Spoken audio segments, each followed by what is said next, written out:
ver este tema, nos vamos a apoyar en el libro de Ana Graue, que ustedes ya lo conocen, lo tienen ahí en la bibliografía, y también pues vamos a tomar de otro libro que yo les voy a subir el PDF en la carpeta de recursos para que tengan acceso. Voy a presentar las diapositivas. Y entonces vamos a ver qué son los factores de producción y agentes económicos. Cuando hablamos de los factores de producción, habíamos visto en la clase anterior que el problema económico se puede sintetizar en 3 preguntas básicas, que eran el qué producir, cómo producir y para quién producir. Esas 3 preguntas pueden ser respondidas. ¿Ya? Entonces, tomando en cuenta que todos los problemas que conocemos, pues, se derivan de estas 3 grandes preguntas que sintetizan el problema económico. Entonces, para responder a estas 3 grandes preguntas de la economía, toda sociedad debe tomar decisiones considerando que no se cuenta con todos los factores disponibles que uno desearía tener para poder satisfacer esas necesidades que son infinitas. ¿Ya? Entonces, las sociedades deben tomar decisiones, siempre basándose, obviamente, en esa relación costo-beneficio. A nivel personal, nosotros decidiremos por aquellas acciones pues, que nos vayan a representar un mayor grado de bienestar para la necesidad que nosotros tengamos. Y de esa manera, pues al tomar decisiones, estamos renunciando a otra alternativa, ¿verdad? Entonces las sociedades también no son ajenas a esta realidad, tienen que tomar decisiones.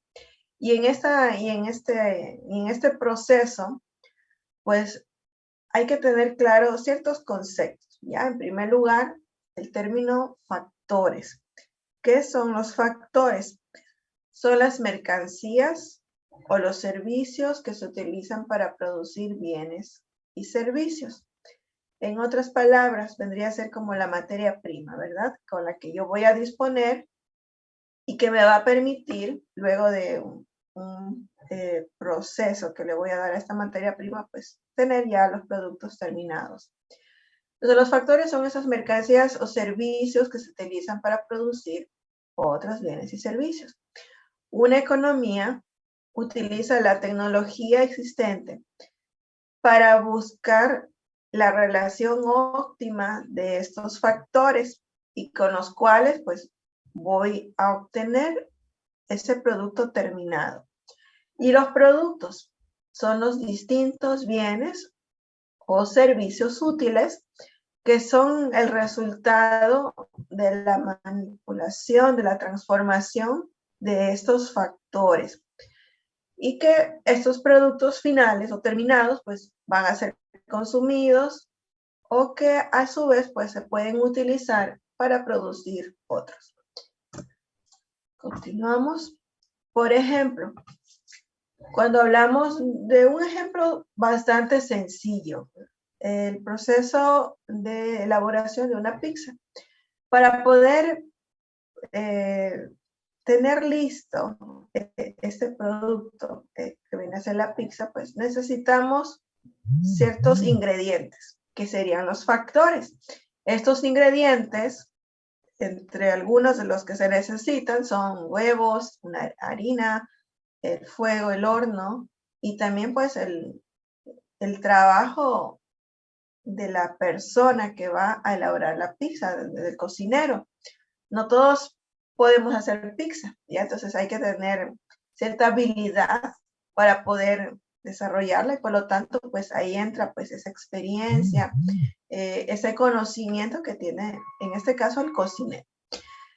En un ejemplo sencillo de la pizza podemos apreciar los factores, pero no solamente hay factores en aquellos bienes que podemos ver, tocar, probar, sino que también para producir servicios se necesitan también factores. Por ejemplo, en la educación, yo no la puedo ver a la educación, no la puedo tocar, no la puedo leer, pero se requieren también factores, como por ejemplo, el tiempo del profesorado y el alumno, la elaboración, los laboratorios y las aulas, la edición, elaboración de documentos, libros, folletos, etcétera, ya que son necesarios para poder ejecutar esta labor, este servicio que vendría a ser la educación. Y el producto, el producto final de todo este proceso, pues vendría a ser que el estudiante pues alcance esa meta, ¿verdad? De obtener pues su título de tercer nivel en este caso. ¿Ya? Entonces, ahí vemos un ejemplo sencillo de los factores que pueden ser usados tanto para productos o un servicio.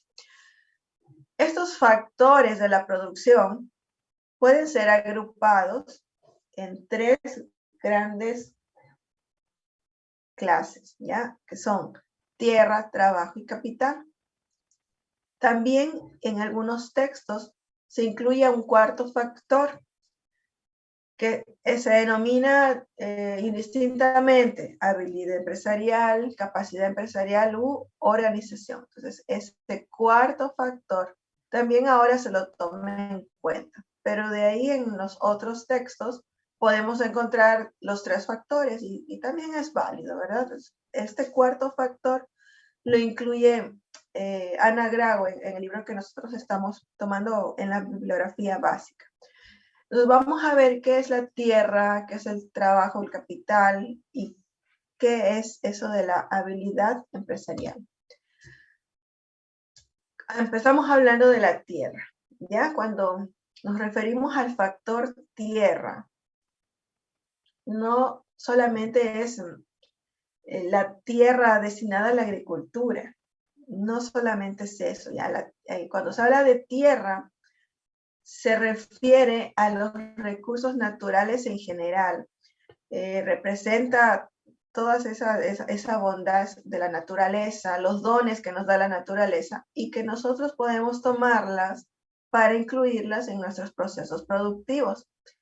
Consiste en la tierra que se utiliza con fines agrícolas o para sustentar viviendas, fábricas, carreteras. Representa también, cuando se habla de tierra, se incluye a los recursos energéticos necesarios, en este caso para poner en marcha los automóviles, calentar las casas, los recursos no energéticos, como el cobre, el mineral de hierro, la arena. En el mundo actual debemos ampliar el concepto de recursos naturales e incluir los recursos del medio ambiente, como es el aire puro y el agua potable.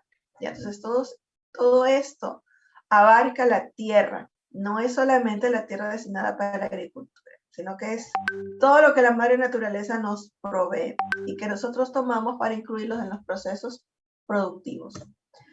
Cuando hablamos de trabajo, el factor trabajo es el trabajo realizado por las personas para dar como resultado o un bien o un servicio. No es solamente el trabajo físico, sino que también se incluye aquí el trabajo intelectual. ¿Ya? Entonces, en el trabajo es el tiempo que dedican los hombres a la producción, a la fabricación de automóviles, al cultivo de la tierra, a la enseñanza o a la elaboración de pizzas. El trabajo realiza miles de actividades y tareas de todos los niveles de cualificaciones. El trabajo es al mismo tiempo el factor más conocido y más importante para las economías industriales avanzadas. Entonces, en el trabajo no solamente incluye la mano de obra calificada, aquella mano de obra que ha tenido un proceso de preparación, sino que también se incluye a mano de obra no cualificada, como por ejemplo para trabajo físico, etc. Entonces, incluye trabajo intelectual también cuando se habla en el factor trabajo, no es solamente el trabajo físico que realiza, por ejemplo, una persona que trabaja en la construcción de viviendas, en la albañilería, en la carga de cajas de banano, ¿verdad? No solamente el trabajo físico, sino que también el intelectual. el del médico que está en el laboratorio, el del profesor que está en el salón de aula, etc. Entonces, el factor trabajo es uno de los más importantes, sobre todo en aquellas economías que tienen un alto grado de industrialización. Y entonces ahí este factor es muy importante, el factor trabajo. Cuando hablamos de capital, los recursos de capital lo constituyen aquellos bienes duraderos que me van a permitir producir y elaborar otros bienes o servicios. ¿Ya? Entonces, cuando hablo de capital, de repente se me viene a la mente pues al dinero, pero no, aquí no representa el dinero. Cuando hablo de capital, me estoy refiriendo a las máquinas, a la tecnología, a las herramientas, todo aquello que me va a permitir a mí poder tener o producir otros bienes o servicios. Por ejemplo, entre los bienes de capital cabe citar las máquinas, las carreteras, las computadoras, los martillos, los camiones, las acerías, los automóviles, las lavadoras, los edificios, etc. ¿Ya? Entonces, la acumulación de bienes de capital especializados es esencial para la tarea del desarrollo económico. Y es que las economías que tienen grandes avances tecnológicos en cuanto a herramientas, maquinaria, pues van a tener un desarrollo económico mucho más avanzado que aquellas economías pues, que carecen de este tipo de factor, ¿verdad? Que vendría a ser el factor capital.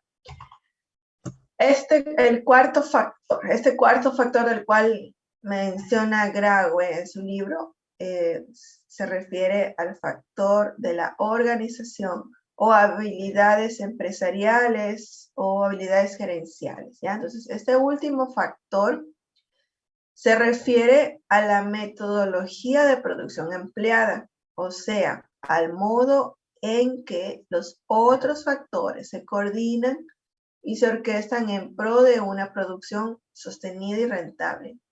De nada sirve tener capitales y tierra si no se posee el conocimiento específico para sembrar o si se siembra de manera tal que los insumos se desperdicien y la rentabilidad sea mínima.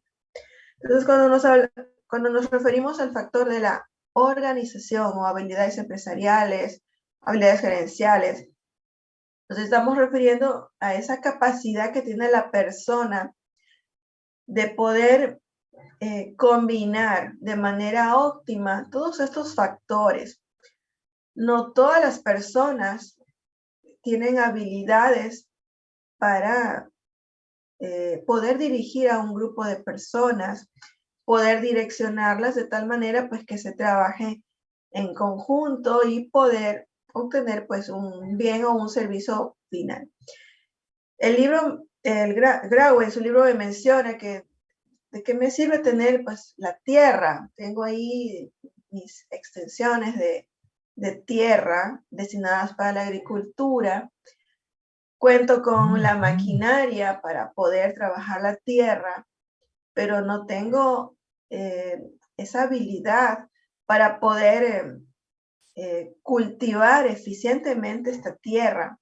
¿De qué me sirve tener todo eso si no tengo el conocimiento para poder decidir y poder combinar de manera óptima y de tal manera que yo no desperdicie los insumos que voy a necesitar para la producción? Entonces, a eso se refiere cuando se habla de organización en sí, a la metodología que se va a emplear para coordinar todos estos factores. Estos factores son escasos, por lo tanto tengo que emplearlos eficientemente, de tal manera que el producto o el servicio final pues me ayude en primer lugar, a lograr satisfacer esas necesidades de las personas y que a la vez pues también me permita obtener un determinado margen de rentabilidad. Entonces, cuando hablamos de organización, pues estamos hablando del know-how, que significa el saber cómo se va a llevar a cabo el proceso productivo. Y todo esto se refiere a los conocimientos básicos de la producción hasta los métodos de gerencia utilizados y el esquema administrativo de la organización. Es decir, cuando hablamos de organización, nos estamos refiriendo desde lo más sencillo, empezando con la producción agrícola, cómo prepara la tierra, cuál es la mejor temporada para empezar a cultivar. Tengo que regirme por las estaciones del año, por las condiciones climáticas, por otros factores que los agricultores conocen, la luna, todas esas cosas, ¿verdad? Entonces, todo eso tiene su implicación al momento de poder sembrar y que esta semilla pues germine y dé como resultado ese fruto. No solamente se refiere a eso, sino también a aquellas decisiones o la manera en cómo yo voy a dirigir a mis subordinados en una organización, es decir, el papel que desempeña el gerente de una multinacional o de una industria, de una fábrica, para que todo su equipo de trabajo trabaje de forma coordinada en función de los objetivos que la organización tiene como meta alcanzar en un periodo determinado. ¿Ya? Entonces, también incluye eso, esa habilidad de poder dirigir a un grupo de personas. No todas las personas tienen esa habilidad, ¿ya? De ser líderes de un determinado grupo de trabajo, de gerenciar una empresa. ¿Ya? Entonces, eso es algo que se adquiere con experiencia, con los conocimientos, ¿ya? Entonces, a eso se refiere el factor de la organización. ¿Alguna pregunta hasta aquí?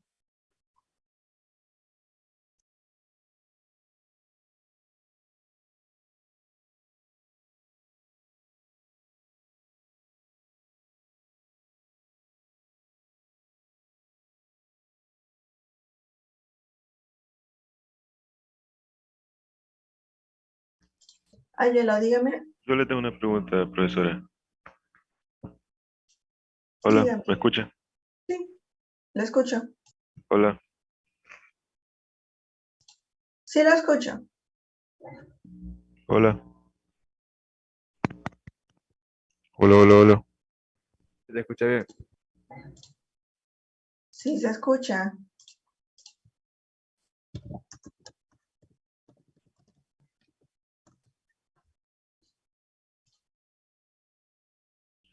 Profe, una pregunta.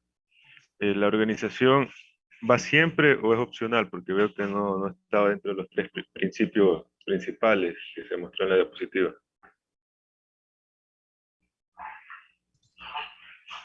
Ya. En algunos textos me habla solamente de 3 factores: tierra, trabajo y capital, pero en los libros más actuales se incluye este cuarto factor, que es la organización. Entonces, en el libro de Graue, que ustedes lo tienen en la bibliografía, ella menciona los 4 factores.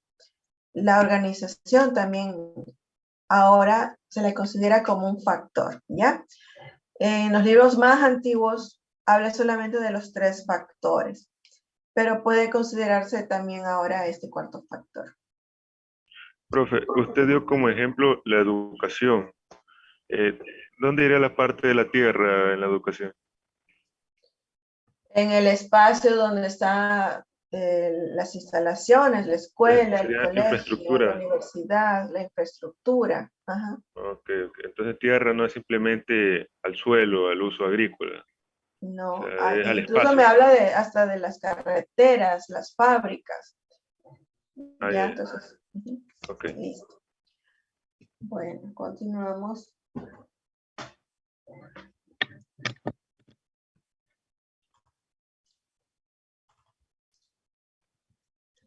Ya, entonces, luego pasamos a estudiar a los agentes económicos. Entonces, una vez que ya tenemos claro qué son los factores de la producción, pues ahora necesitamos ingresar a estudiar ahora qué son los agentes económicos. Y es que estos factores por sí solos, pues no hacen nada. Se necesitan de agentes o entes económicos que ayuden pues a que este proceso de transformación de estos factores pues tenga su resultado final. ¿Ya? Entonces, estos agentes económicos vendrían a incluirse en este proceso para poder transformar estos factores y tener ya listos los bienes y los servicios terminados. ¿Ya? Entonces, ¿qué me dice Graue en el libro? Dice, la actividad económica se reduce a la producción y el consumo de una amplia gama de bienes y servicios, cuyo destino último es la satisfacción de las necesidades humanas. Los agentes económicos responsables de esta actividad económica son las familias, las empresas y el Estado, o el gobierno, como también está en otros textos. Entonces vamos a ver a estos agentes económicos. Entonces tenemos por un lado que las familias y la mayoría de las empresas vendrían a constituir el sector privado de la economía, mientras que el gobierno pues sería el sector público.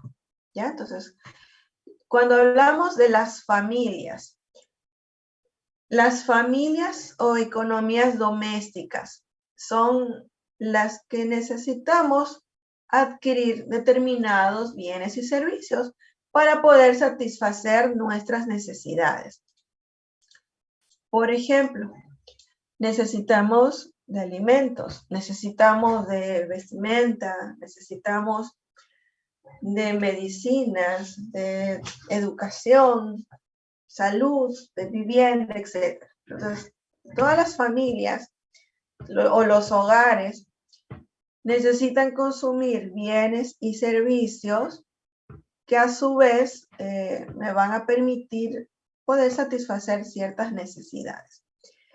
Pero también las familias son las propietarias de estos factores de la producción. Y es que yo ofrezco mi trabajo a cambio de una remuneración, y esa remuneración me va a permitir a mí comprar comida, comprar ropa, comprar medicinas, educación, para poder satisfacer mis necesidades. Por lo tanto, las familias no solamente consumen, ellas también ofrecen factores de la producción, que ya los tenemos claros cuáles son, que son 4, ¿verdad?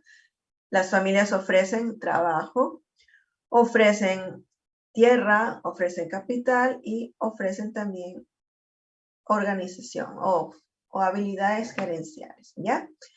Y estos factores los ofrecen no solamente al sector privado, representado por las empresas en este caso, sino que también lo ponen a disposición del gobierno. Y es que en nuestras casas, los miembros de nuestras familias trabajan no solamente en el sector privado, sino que también en el sector público. Ofrecen trabajo, ¿verdad? Este factor trabajo a cambio de la remuneración que les va a permitir comprar determinados bienes, servicios necesarios para nuestro desarrollo personal. Las familias ofrecen también tierra. Mi mamá tiene una casa en el centro que la da en alquiler para que funcione ahí una oficina de una empresa. O tiene un edificio que lo da en alquiler para que el municipio pues lo use como bodega para guardar ciertos suministros, etc.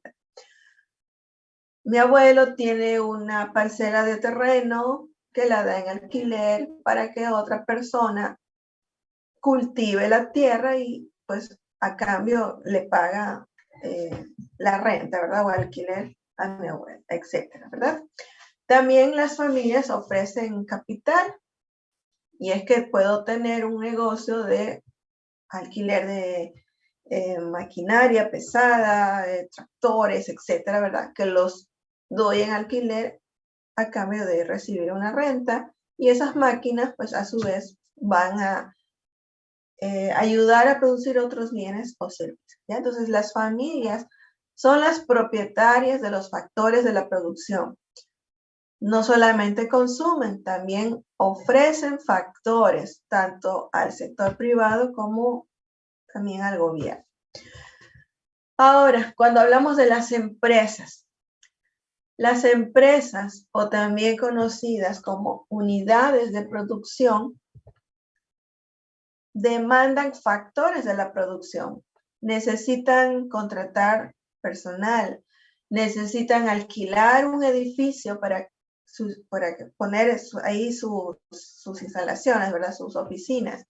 Necesitan alquilar una retroexcavadora para ampliar sus instalaciones, construir, etc. Entonces, las empresas o unidades de producción demandan factores de la producción, demandan insumos como materias primas, máquinas, herramientas de trabajo, demandan mano de obra y a su vez, con todos estos factores que los incluyen en su proceso de producción, les permite ofrecer a la sociedad, tanto al sector privado como al sector público, bienes y servicios finales que incluyen un valor agregado. ¿Ya? Entonces, las empresas con estos factores producen otros bienes o servicios. Estos bienes y servicios son puestos a consideración de la sociedad. Las familias compran estos bienes y servicios, pero no solamente las familias, también el gobierno. El gobierno necesita comprar suministros de papelería. ¿Quién elabora todos estos suministros? Las empresas. El gobierno también necesita contratar o comprar alimentación para proveer de los almuerzos o del lunch a todo su personal. ¿Quién se encarga de proveer este servicio? Las empresas. ¿Ya? Entonces, por lo tanto, las empresas ofrecen bienes y servicios al sector privado como al sector público. Por otro lado, el tercer agente, aquí vendría a ser el gobierno o el Estado. El gobierno necesita también comprar bienes y servicios que son necesarios para poder llevar a cabo pues todos sus procesos, para sus planes, etc. Entonces, muchas veces el gobierno no solamente consume, sino que también se convierte en empresario, puesto que hay ciertos servicios que no son del interés del sector privado en proporcionarlos a la sociedad, como por ejemplo, el servicio de energía eléctrica, ¿ya? Entonces, ese servicio es solamente provisto por el Estado. Entonces, el Estado aquí se transforma en empresario al ofrecer este servicio a la sociedad. Entonces, ofrece determinados bienes o servicios que a la iniciativa privada pues no le llama la atención elaborarlo o ofrecerlo, pero es necesario que alguien lo haga. Entonces, aquí interviene el Estado, el gobierno, que considera que eso también es necesario e importante producirlo para la sociedad. Entonces, el Estado ahí asume su papel de empresario al proveer este servicio. Hablo de la energía eléctrica. Entonces, aquí en la siguiente gráfica tengo un diagrama bastante sencillo, en donde solamente vamos a ver la relación entre estos tres agentes económicos que estoy hablando en este momento, que son las familias, las empresas y el gobierno. Ya este diagrama se conoce como el diagrama circular del ingreso-gasto. Ya vamos a ver por qué, ¿ya?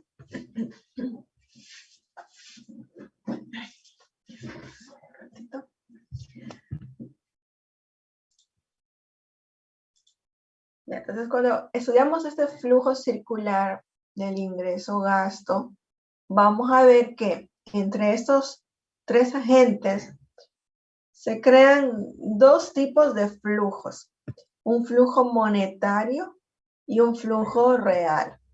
Flujo monetario, pues, la transferencia de recursos monetarios, y el flujo real, pues la transferencia de bienes o servicios finales.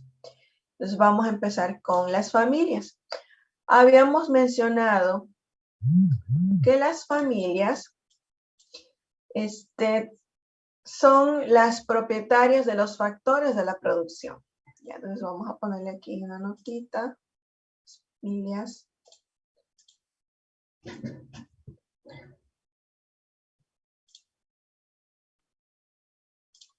Las familias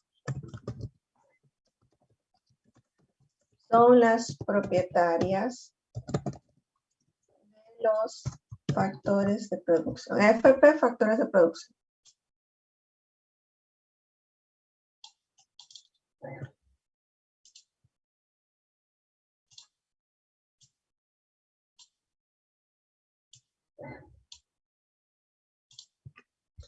Ya, las familias son las propietarias de los factores de la producción, pero las familias también consumen bienes y servicios, ¿ya? Entonces vamos a ir paso a paso explicando esto. Les voy a tomar el lápiz. Ya, entonces las familias, que son las propietarias de los factores de la producción, ponen a disposición tanto del sector público como del sector privado estos factores. Entonces las familias ofrecen factores de la producción, en este caso a las empresas. Las empresas toman estos factores de la producción, toman esta mano de obra que está ahí disponible, toman esa propiedad, ese terreno para poder poner ahí sus instalaciones, etcétera. Procesan todos estos factores de la producción y el resultado, pues, es un bien o un servicio terminado. Entonces, aquí las empresas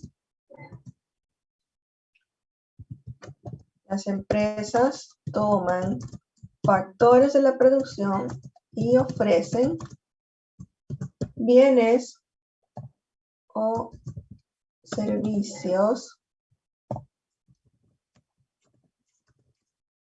a la sociedad. Ya, entonces las empresas toman estos factores de la producción, los procesan y ofrecen bienes y servicios finales a la sociedad. Estos bienes y servicios son vendidos. ¿A quién venden las empresas esto?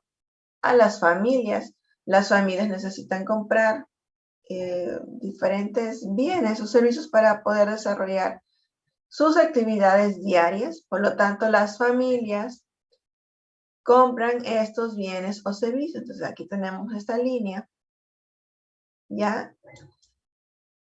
Esta línea que hasta ahora es de color azul, ¿verdad? Que hace referencia a este flujo real. Hasta ahora no ha habido ninguna transferencia de recursos monetarios. Ofrezco factores de la producción. A cambio, las empresas ofrecen a la sociedad bienes y servicios terminados. Las empresas ofrecen estos bienes y servicios a cambio de dinero, los venden, ¿verdad? Entonces, las familias compran estos bienes y servicios, los reciben a cambio de pagar un precio. Entonces, aquí se genera pues este flujo de dinero de las familias hacia las empresas. Las empresas reciben el dinero por la venta de sus bienes y sus servicios. Y a su vez, ese dinero que reciben las empresas, con ese mismo dinero le pagan los sueldos y salarios a sus trabajadores. Por lo tanto, las empresas pagan, en este caso, rentas o salarios, ¿ya? Entonces, el flujo monetario sale ahora de las empresas hacia las familias. Las familias, ¿qué hacen con ese dinero? Compran bienes y servicios. ¿A quién? A las empresas. Y de esa manera continúa ese flujo circular, ¿verdad?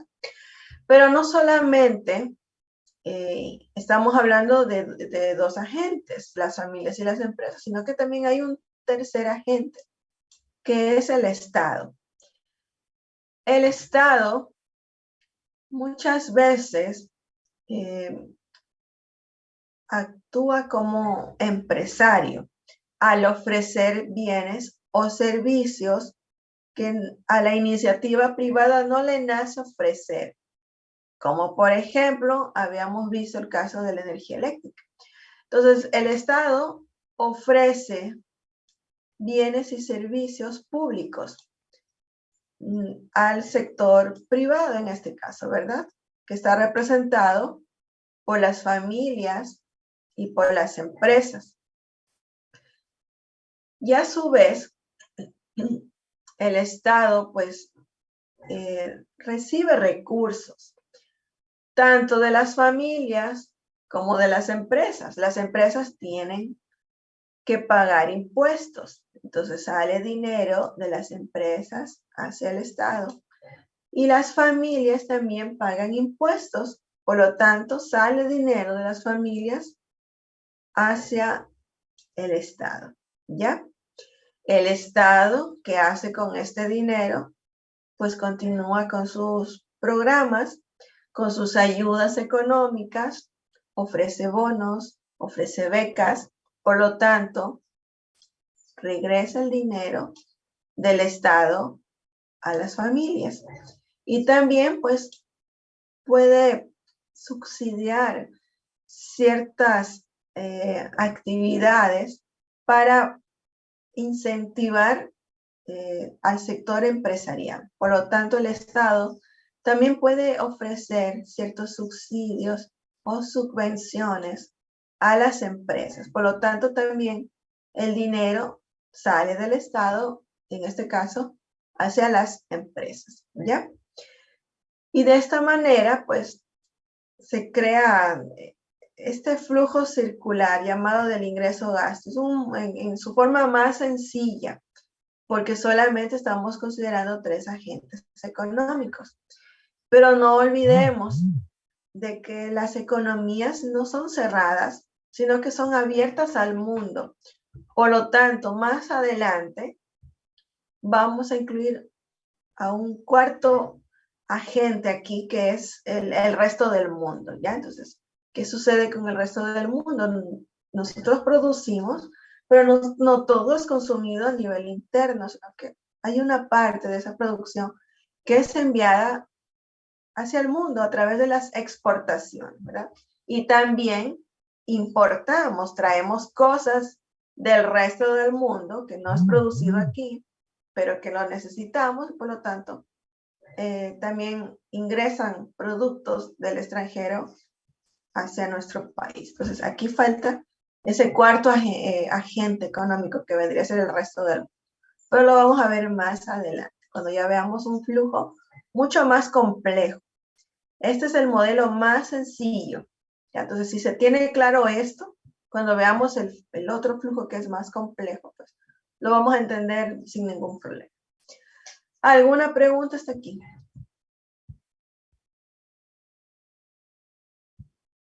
Preguntas.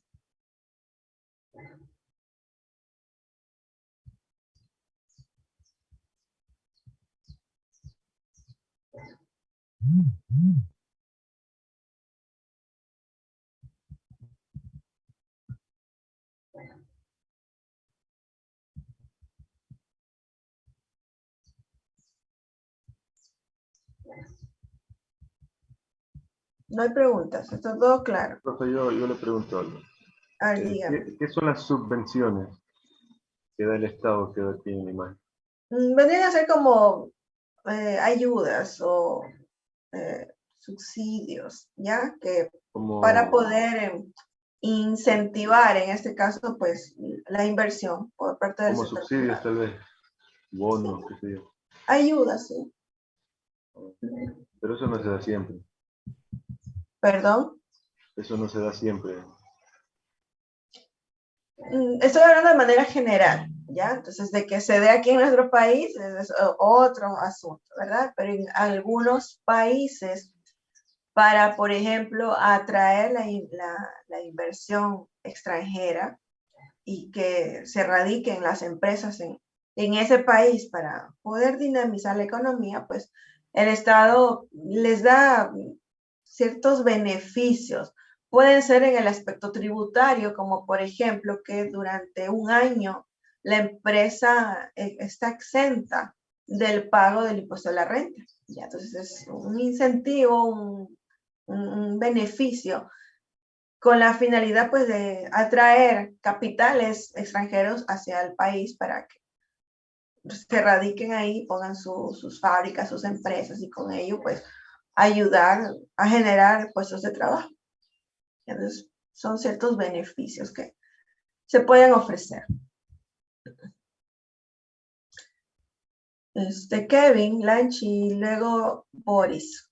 Dígame, Kevin. Buenos días, profesora. Él iba a decir que si estos beneficios, o sea, un ejemplo de estos, o sea, cuando el gobierno le perdonó a las empresas privadas que paguen impuestos, creo que era que debían ya de un año, 2 años, algo así, ¿se contaría esto como una subvención del Estado? Mm, podría ser, porque están en este caso haciendo una condonación de deuda, ¿verdad? Eh, se elimina esas deudas pendientes con la finalidad pues de fortalecer a este sector para de repente que no sea la excusa de que, porque me tocó pagar la deuda, quedé un poco desfinanciada, ¿verdad? Y por lo tanto no puedo continuar o cierro las puertas, etcétera, ¿verdad? Entonces, con la finalidad de que sigan ahí siendo sostenibles en el tiempo y que no se vaya a poner en riesgo, sobre todo la seguridad laboral de los colaboradores, pues se hizo eso, ¿verdad? Para que no haya una mayor afectación. En el caso de que la empresa pues se declare en quiebra, no puede cumplir con sus obligaciones y por lo tanto pues comienza a liquidar a todos los trabajadores. ¿Ya? Boris, ¿quería decirme algo?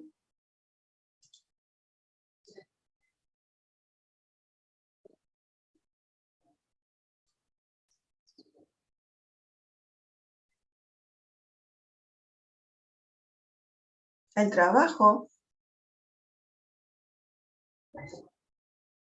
no, también la tierra, las máquinas, el capital.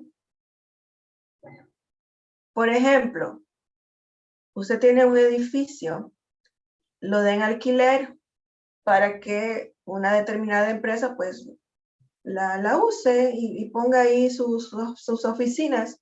Entonces usted es el propietario del edificio, en este caso, factor tierra.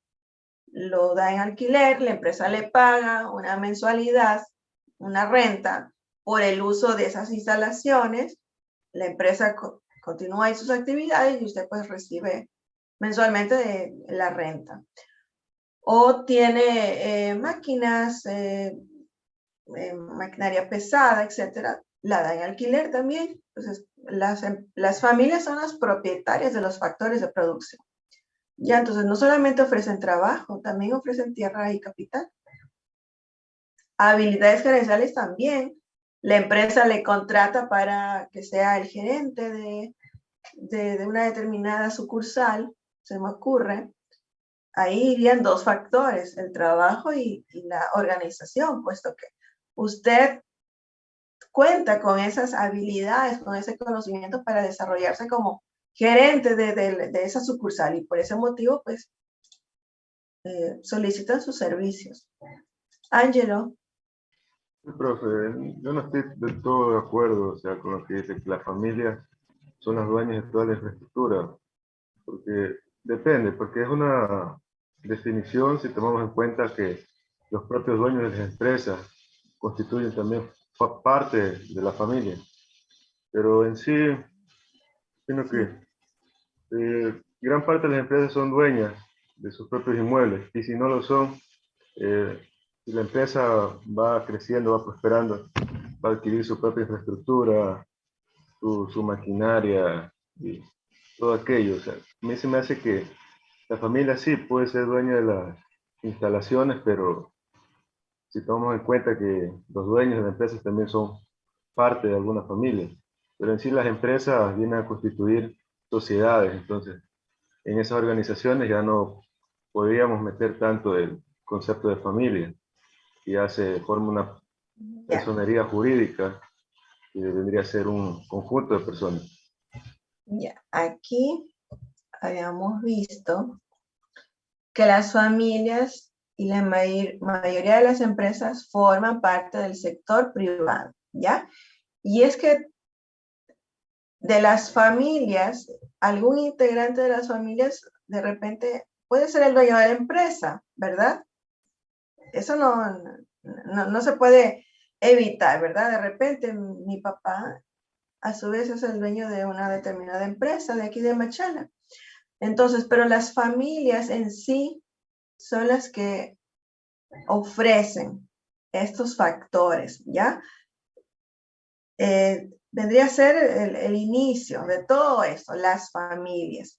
De ahí que algún integrante de mi familia, luego con el tiempo, con los años de trabajo, pues pueda constituir su propia empresa.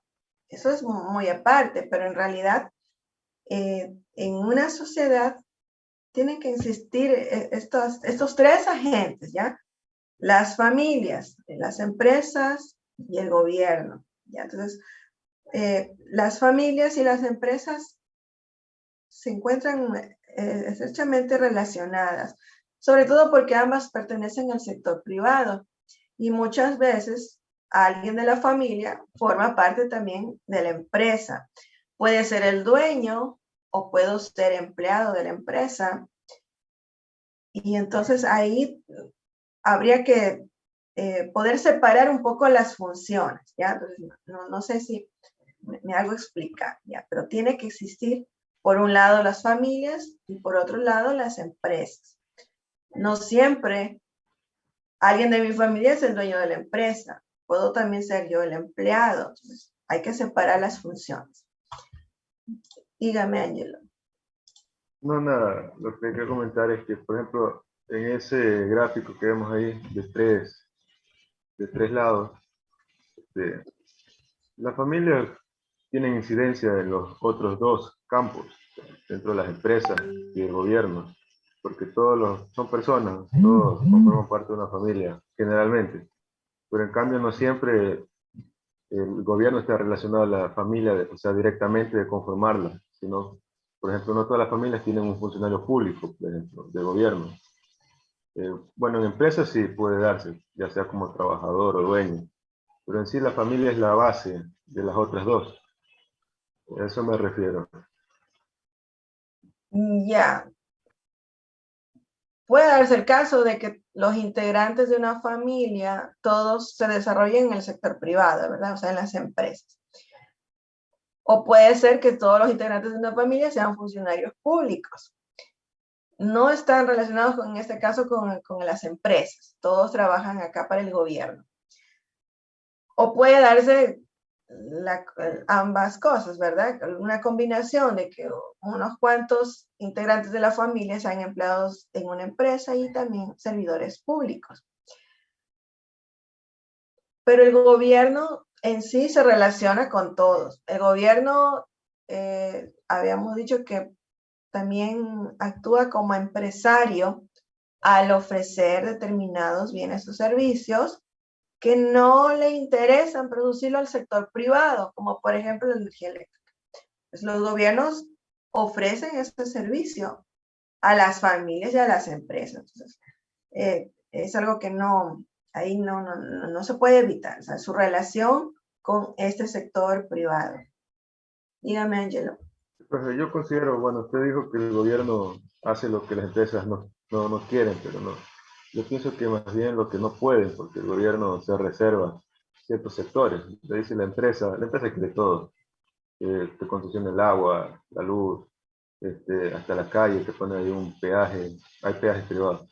Entonces, el gobierno se reserva también sus negocios, pero no es porque no le interese a la empresa. La empresa, como le digo, no tiene acceso por ciertas instituciones legales, incluso que ha instalado el gobierno. Y es así, entonces el gobierno, por ejemplo, ha tomado ciertos sectores para de cierta forma, supuestamente, cubrir ciertas necesidades fundamentales de las familias. Por ejemplo, por eso hay sectores como los recursos naturales, como el oro que tiene que ser concesionado, el petróleo que es de todos los ecuatorianos. Y claro, las empresas también las concesionan en ciertas partes, pero no quiere decir que siempre las empresas no lo quieran, sino que no pueden por ley. Ya, y sobre todo por un aspecto que es de interés solamente del sector privado, que es obtener rentabilidad, ¿ya? En el sector eléctrico, por ejemplo, el Estado provee del alumbrado público. Ese alumbrado público, aunque yo no contribuya al pago del mismo, yo me beneficio, ¿verdad? En un barrio están los postes, ¿verdad? Con el alumbrado público. Yo no puedo impedir que mi vecino se beneficie de ese servicio, ¿ya? No lo puedo impedir. Entonces, eso en economía se la conoce como el problema del polizón o del free rider, como se lo quiera conocer en inglés. Entonces, yo no puedo evitar que alguien se beneficie de esto. Entonces, al sector privado no le interesa eso. ¿Para qué voy a esforzarme en producirlo si aquellas personas que no cancelan por el mismo igual se van a beneficiar? Entonces, pero el gobierno lo hace, ¿ya? Porque es que alguien tiene que hacerlo, ¿verdad? Entonces, en este caso, el gobierno asume esa responsabilidad y provee de este servicio, ¿ya? Entonces, es un servicio que yo no lo puedo, no puedo evitar que nadie se beneficie del mismo, ¿ya? Entonces, todos pagamos nuestras planillas, ¿verdad? Todos. Pero de repente el vecino no paga, le cortan la luz en su casa, pero el alumbrado público sigue. Yo no le voy a cortar el alumbrado público solamente porque un vecino en esa cuadra no ha cumplido con su pago puntual en la planilla. Entonces, los otros que no paguen también, pues igual, van a estar beneficiados. Entonces, yo no puedo evitar eso, ¿ya? Entonces, a la empresa privada no le interesa eso. O sea, la empresa privada, el sector privado quiere rentabilidad. Tú me cancelas, te ofrezco el servicio. Pero acá no cancela, pero igual le voy a seguir ofreciendo el servicio. Entonces, no le interesa, por eso lo hace el gobierno. Dígame, Angelo. Sí, profe, por ejemplo, usted dice que al vecino le cortan la luz, pero puede seguir gozando del alumbrado público. Sin embargo, claro, las empresas también tienen su reserva. O sea, cuando te cobran algo a ti, no te lo cobran solo a ti, sino que también te pueden cobrar un pedacito de alguien más que pueda fallar. Eso es muy común en los bancos. Incluso, como usted lo dijo, en los pasajes de aviones. Cuando sobra asientos, le vendes el pasaje a cualquier precio, o sea, a cualquier precio, porque igual es ganancia. Entonces, porque los costos de producción ya están cubiertos con lo que sí, pagan los demás. Claro, por eso le digo, tienen su pero, reserva. O sea, pero no lo dejan viajar gratis tampoco, o sea, tiene no, que gratis no, cancelar, por eso, tienen que sacar un tiene que beneficio. cancelar. Pero lo que quiero decir es que, por ejemplo, lo que no paga él, o sea, ya lo pagaron los demás. Pero en el sector privado es un poco más restringido. Por ejemplo, yo no pago el servicio de televisión por cable, me lo cortan. Yo no puedo usar la televisión por cable del vecino, no puedo, ¿ya? Porque es un servicio individual para cada uno, ¿verdad? Si yo pago, accedo. Si no pago, pues me lo cortan, ¿ya? Entonces, es mucho más estricto aquí, ¿ya? Entonces, en el caso del alumbrado público, no, o sea, no pago la luz, pero igual, tengo ahí el poste que me alumbra en la noche. No Ah, pues pueden yo lo comprendo. evitar eso, ¿ya? Entonces, Sí, por por eso eso le digo, hay esos agentes. en el caso de que la empresa tuviese ese sector, bueno, que relativamente lo tiene, que es el sector de la electricidad, igual, así le corte, se puede seguir beneficiando, y como le digo, no es que tienen todos los números ahí cuadrados, sino que tienen ahí su mecanismo. Ya, bueno, sí, más o menos le puedo entender lo que me quiere decir, ¿ya? Y bueno, y es que cada quien ya, en el caso de las empresas, habla del sector privado, pues cada empresa tiene sus propias políticas, ¿verdad? Eh, tienen eh, por ejemplo, en las empresas que se dedican a la venta, al comercio, compra y venta de productos, pues tienen un rubro destinado para aquellas cuentas que son destinadas como incobrables, ¿verdad? Entonces, en el porcentaje que se gana la empresa en la venta de los productos, puede estar incluido ahí una pequeña porción para destinarla a esas cuentas denominadas incobrables, que ya no, lastimosamente no se van a poder recuperar, puesto que el cliente no la va a pagar. Entonces, ahí en el precio fijado de ese artículo, pues se va a incluir una pequeña porción destinada para este rubro de las cuentas incobrables. ¿Ya? Entonces, un poquito fuera del tema, pero también relacionado, sobre las importaciones, en el caso de nuestro país, que la mayoría de cosas son importadas y la mayoría son de China también. Entonces ahí como que se rompe un poquito ese intercambio, porque ahí porque está casi la mayoría aquí en el Ecuador. Yo he visto incluso que se importan cotonetes. Ya, ya es algo, para mí, hasta ilógico, porque O son sea, pero cosas básicas. eso ya depende pues de los gustos y preferencias del consumidor. Entonces, si es que hay alguna persona que le gusta ese tipo de producto, pues lo seguirá Es que comprando. no son ni buenos. Casi todo lo que se importa acá en el Ecuador, por nuestra economía, es de baja calidad. Entonces, Es que a China se le compra porque tiene que sale haber mejor que producir acá en el Ecuador, diversificación de estos ¿verdad? Producir es productos. caro, porque es un país dolarizado, entonces se complica también la cuestión. Hay productos de diferente calidad, de diferente precio, para todos los gustos. Entonces, esa es una... Sí, profe, pero también hay eh, mercados. Hay mercados. ¿Perdón? Por ejemplo, los vehículos que importan de Europa a Estados Unidos no son lo mismo que importan a Latinoamérica, ya sea por preferencias, por gustos, pero más se ajusta a una cuestión de control de calidades y de mercado.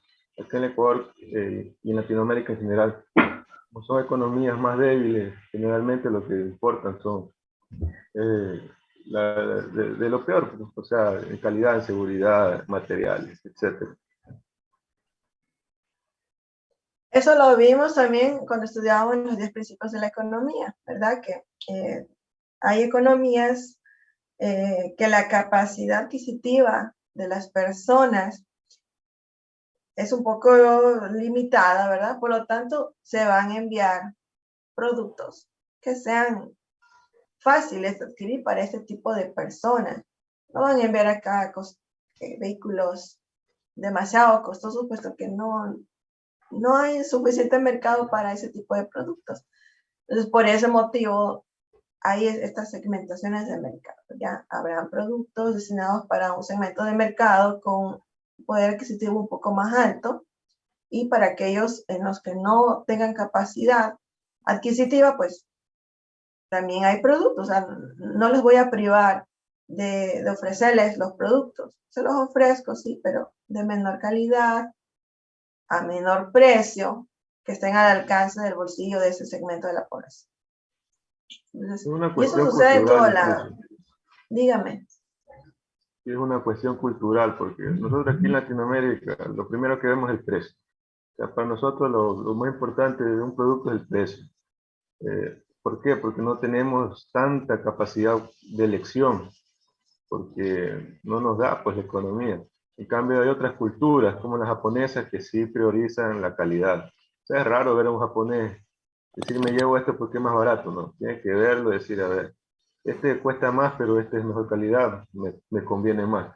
Aquí en Ecuador, claro que se puede hacer, elegir lo mejor, pero ya depende de la persona, tiene que ver su situación, porque si está, si no posee los recursos, pues va a tener que irse por opción barata, y que muchas veces lo barato sale caro, porque son productos no muy buenos que se van a dañar y van a tener que comprar nuevamente.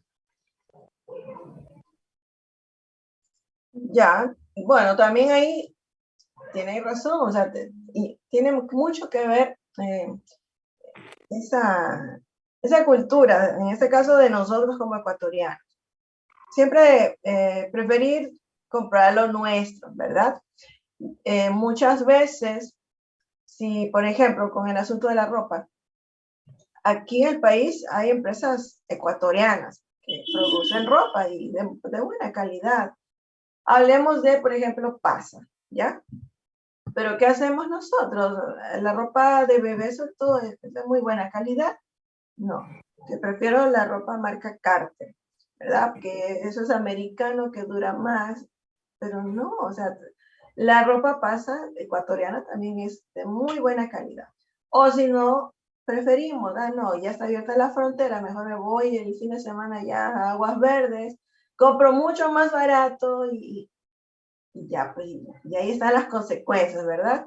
¿Qué sucede con la economía local, con nuestras industrias, con nuestros negocios? Preferimos ir a cruzarnos a la frontera, a traer algo más económico, de repente que no sea tan buena calidad, pero lo compramos, ¿verdad? En lugar de preferir lo nuestro.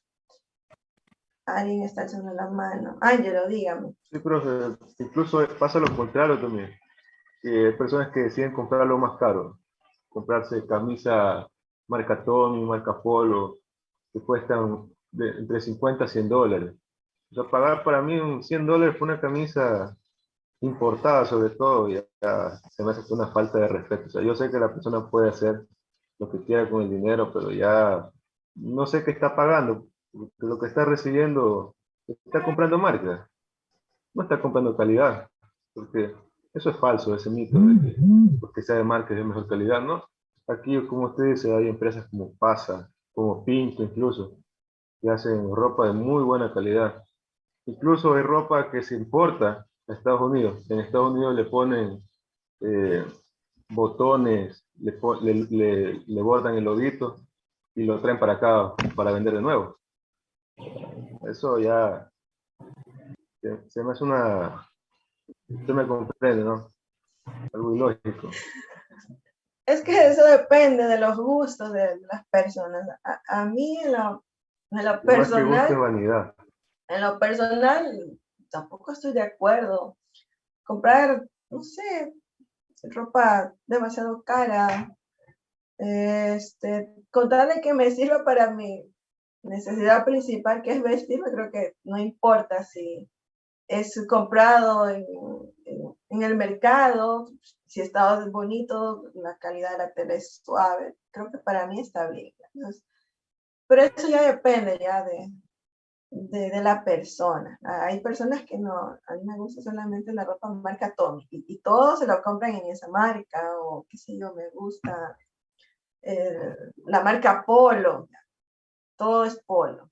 Entonces, eso ya depende de los usos de cada persona. Ya. Si tiene la posibilidad de comprarlo, y pues que lo haga, ya que se puede hacer, ¿verdad? Entonces, eso ya dependerá de la persona y de su capacidad de poder adquirir esas prendas, si son un poco costosas, porque es marca, ¿ya? Entonces, eso ya depende de todas las personas. ¿Alguna otra pregunta? ¿Preguntas? ¿No? Continuamos, ¿ya? A ver,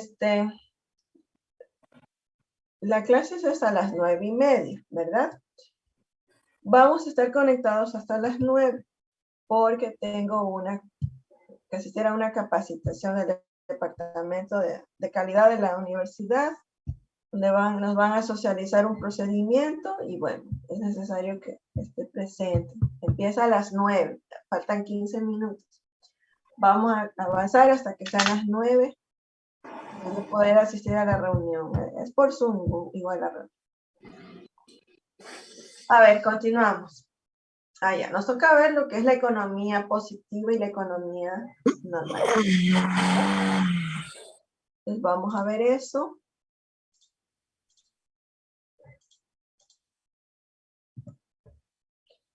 Ya, economía positiva. Ya, en el libro de Graue habla acerca de lo que es la economía positiva. Ya, me dice que la economía positiva, o también llamada como descriptiva, explica cómo funciona la economía tal como la vemos, ¿ya? Entonces, observamos un determinado fenómeno, describimos ese fenómeno y tratamos, pues, de explicar lo que estamos observando en ese momento. Entonces, esta economía, cuando hablamos de la economía positiva, describe la realidad tal como es. Por ejemplo, cuando vemos exceso de producción de un determinado producto, ¿ya? Entonces, en cambio, seguimos en la economía positiva. Desde el punto de vista de la economía positiva, ¿qué podríamos hacer frente a un exceso de producción?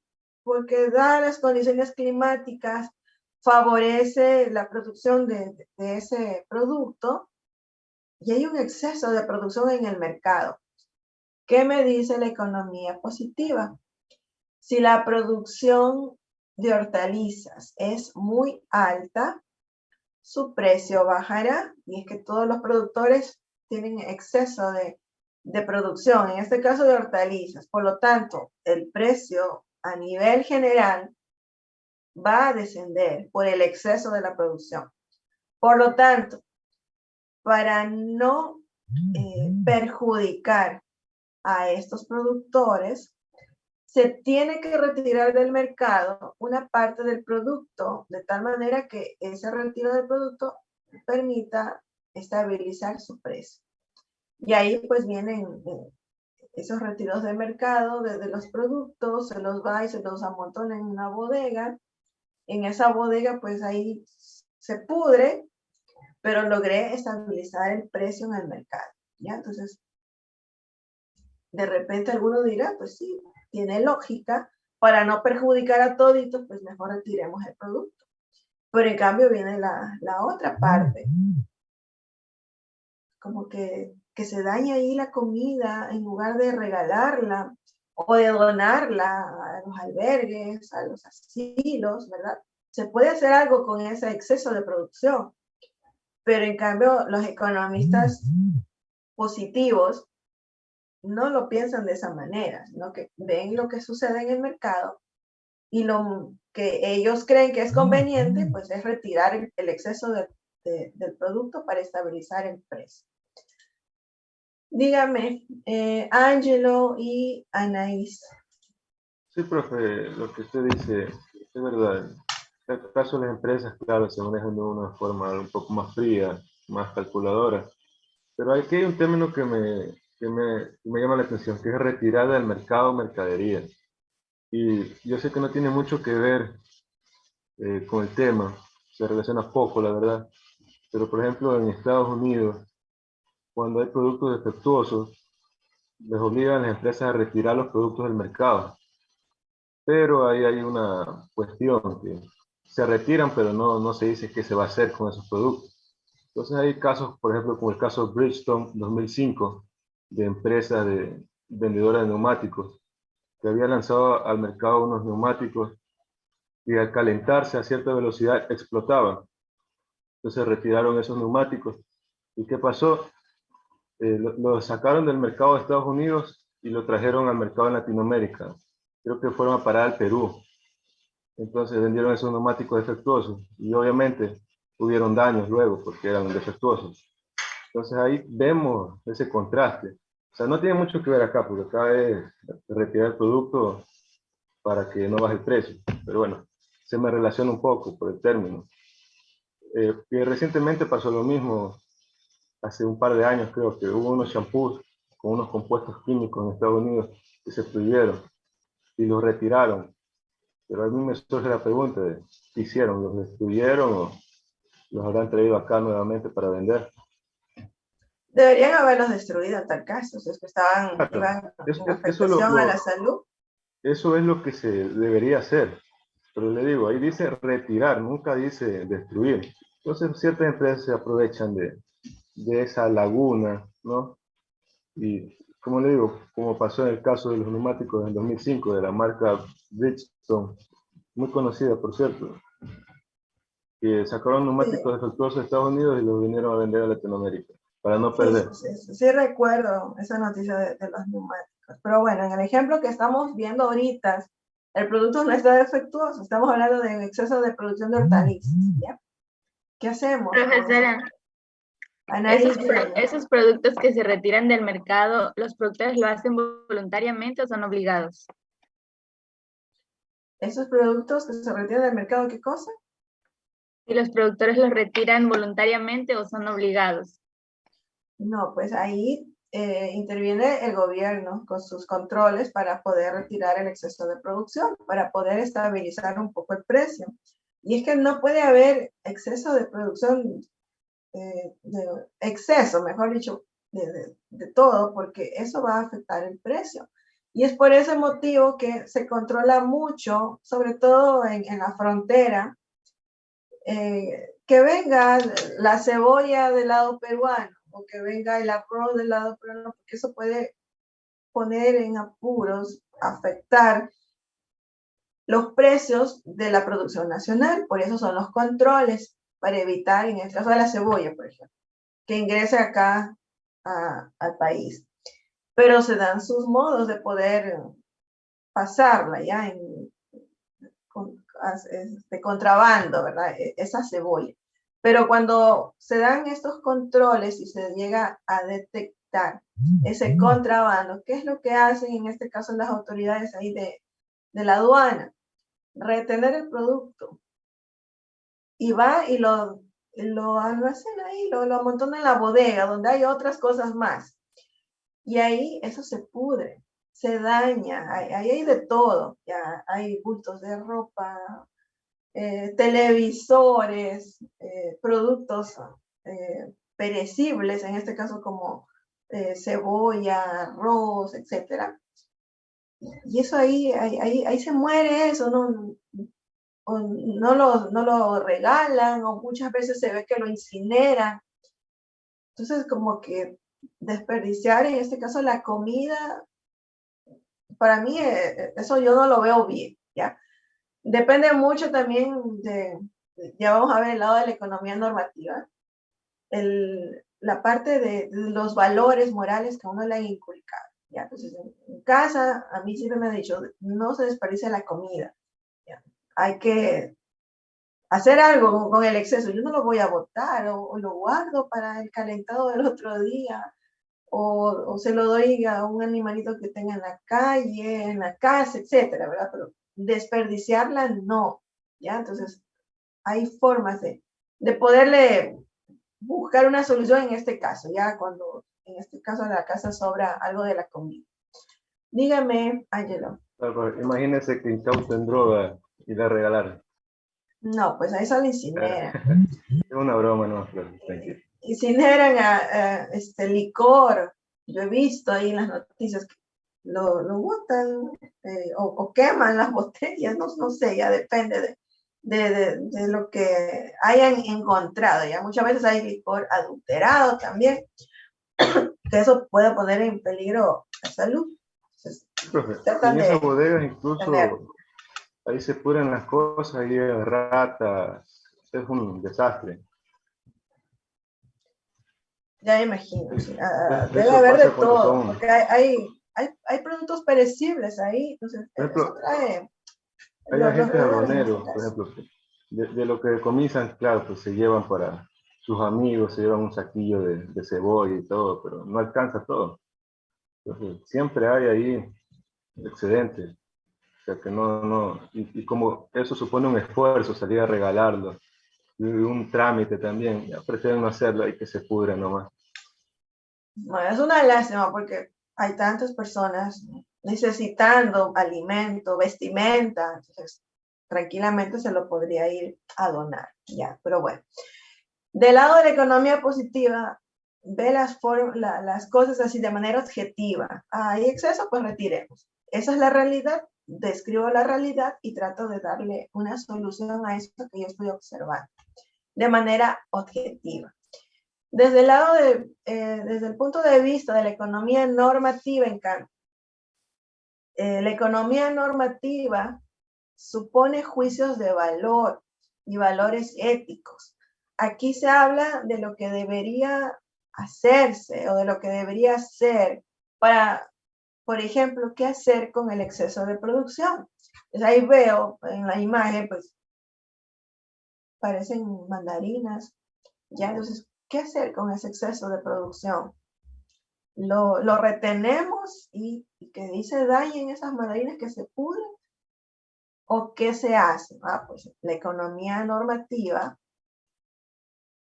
dice que, por ejemplo, ante un exceso de producción, el excedente debe regalarse a las personas humildes. Hay muchos sectores necesitando alimentación, guarderías, asilos, albergues, por lo tanto, pues démosle a ese excedente a esas personas, pues que les llegaría, serviría de mucha utilidad, pues ese tipo de donaciones de alimentos, ¿ya? Entonces la economía normativa incluye juicios de valor en sus argumentaciones. Trata de buscar una solución desde el punto de vista de estos valores, de la ética. Es bastante subjetiva, lo que de repente para mí debería hacerse de esa manera porque es lo correcto, para otra persona no, porque ahí entra mucho en juego la subjetividad de la persona, a diferencia de la economía positiva, que es objetiva en cambio, ¿ya? Entonces esas son las dos diferencias. Tenía manos levantadas, no olvidé quién fue. ¿Quién quería participar? Washington. Buenos días. Por ejemplo, aquí entraría el ejemplo de por ejemplo, cuando salen a regalar en los camiones, furgones, los racimos de guineo verde. Sí. Ahí entraría eso. En lugar de ahí que se pudra eso, pues mejor donémoslo. Y salen pues ahí los camiones a regalar. O, por ejemplo, cuando los precios de la leche están por el piso, ¿verdad? ¿Qué hacen los ganaderos de la sierra? Prefieren tirar la leche ahí a la cuneta en las carreteras. Y ahí se ve pues esos filos ahí de leche rodando ahí. Qué lástima. Que ese producto pues lo derramen ahí en la carretera en lugar de donarlo a las escuelas, a las guarderías, etcétera. Ahí se podría emplear ese producto, pero prefieren ahí botarlo. ¿Ya? Entonces, eso visto desde el punto de vista de la economía positiva. Pero desde el punto de vista de la economía normativa, pues se debería regalar esa leche, ¿verdad? Entonces, esas son las dos formas de ver este tipo de...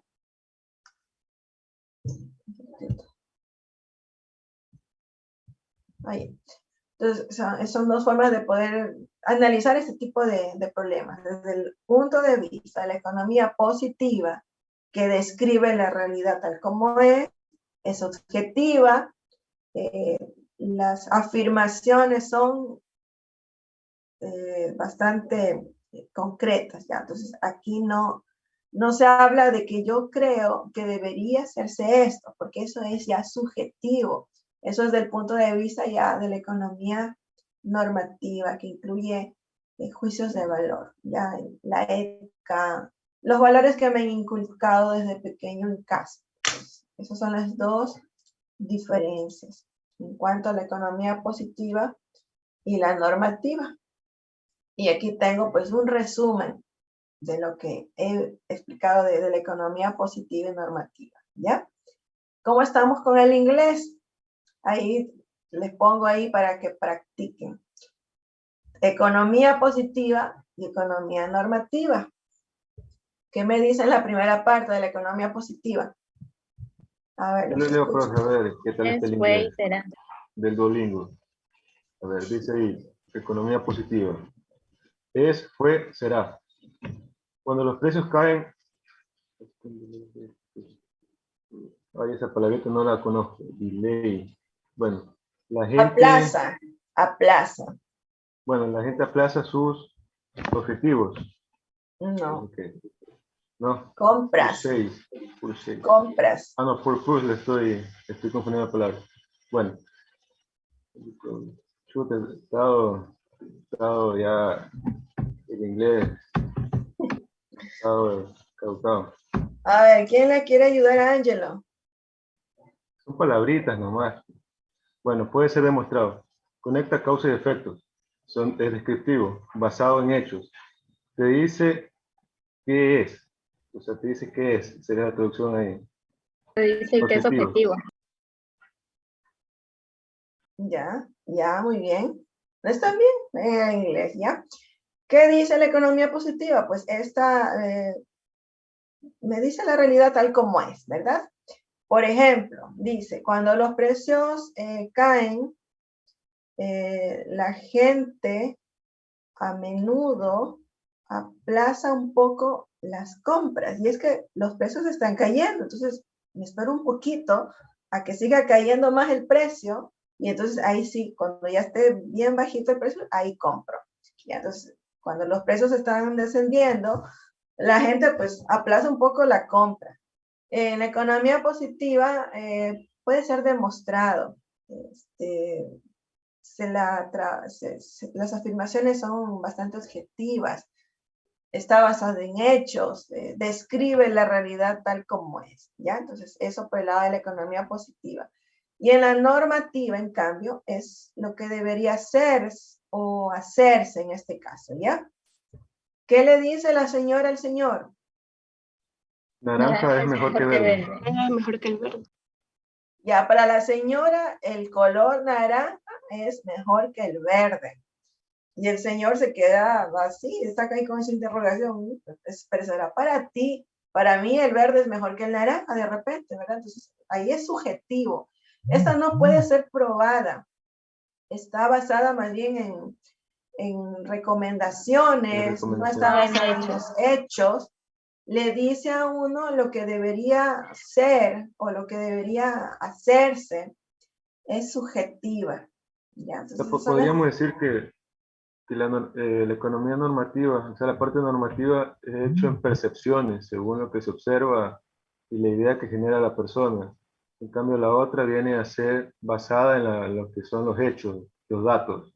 La positiva es basada en la realidad y la normativa en base a mis juicios de valor, en base a mi punto de vista, lo que yo creo que debería hacerse o que es lo correcto para mí. En los que hacen en los hoteles cuando sobra la comida del buffet dominical, por ejemplo. Los empleados tienen prohibido llevarse, en primer lugar. Los que trabajan ahí no se pueden llevar esa comida. ¿Qué es lo que hace el hotel? La tiran a la basura, o no sé, de repente para el alimento de los animales, de los cerdos, la lavaza, no sé. Ya, eso es lo que hacen. Desde el punto de vista normativa, no, pues debería haber como una especie de banco de alimentos en donde pues vaya todo lo que sobra en los restaurantes, en los hoteles, pues debería ir a ese banco de alimentos para alimentar. Pues, hay tantas personas en la calle, en situaciones de mendicidad que necesitarían alimentarse, ¿verdad? Entonces, esa comida, en vez de tirarla ahí a la basura, donémosla para alimentar a este tipo de personas que están pasando por esa situación. Ángelo. Sí, pero como usted dice, se bota a la basura, lo que no se vende. Y ahí en el caso, por ejemplo, de la ropa, que hay empresas que la botan, pero no es que solo botan las prendas, sino que antes de botarlas tienen que dañarlas para que no vayan a ser utilizadas por alguna gente que tal vez encuentre las prendas en la basura. Las cortan, por ahí le hacen algún daño para que ya no sean utilizables. Ya, entonces imagínense, o sea, ahí entran en juego pues una serie de factores, ya. Estarán los del lado de la economía positiva, ¿verdad? Y los de la normativa. Entonces, ahí viene pues ese choque, ¿ya? De puntos de vista y que vamos a ver en la próxima clase, pues algo más respecto a Estaría eso. interesante un debate sobre ambos puntos de vista. Ya, entonces ya vamos a ver al momento de debatir, tenemos que hablar desde el punto de vista positivo o desde el punto de vista normativo. ¿Qué creen ustedes? ¿Como economistas o en lo personal? Como economistas. Tenemos que El ponernos lado del lado de la positivo. economía positiva o la normativa. La positiva. Estefano, ¿qué me dicen? Estefano. Sí, profesora, yo luego le quisiera comentar sobre la economía positiva, que también se ve reflejado en lo de las criptomonedas o en las inversiones en sí, que cuando un producto baja, tú puedes aprovechar a comprarlo para que este en un tiempo por ende siempre sube y eso te genera más valor a lo comprado, ¿no es verdad? Entonces ahí también se ve reflejado este punto de vista. Ya, sí, pero bueno, a la final ahí yo voy a invertir y voy a tener ahí, como quien dice, eh, estancada esa inversión, ¿verdad? Esperando el mejor momento. Entonces, mientras eso no suceda, es dinero que está ahí invertido, ¿verdad? Que no puedo recuperarlo, puesto que todavía no es el momento adecuado para venderlo. Entonces, ahí ya también depende, pues, de esa capacidad que tenga esa persona para poder adquirir estos productos. Debe ser una persona bastante pudiente, ¿verdad? Que tenga bastante liquidez para poder comprar y que tenerlo ahí guardado hasta que logre venderlo en algún momento cuando el precio esté un poco más alto. Entonces, ahí también entra en juego eso, ¿ya? Bueno, me tengo que ir a la reunión, así que continuamos con ese tema en la próxima clase, ¿ya? Recording stopped. Déjenme ver cuántos están conectados. 44. Ustedes son, un ratito.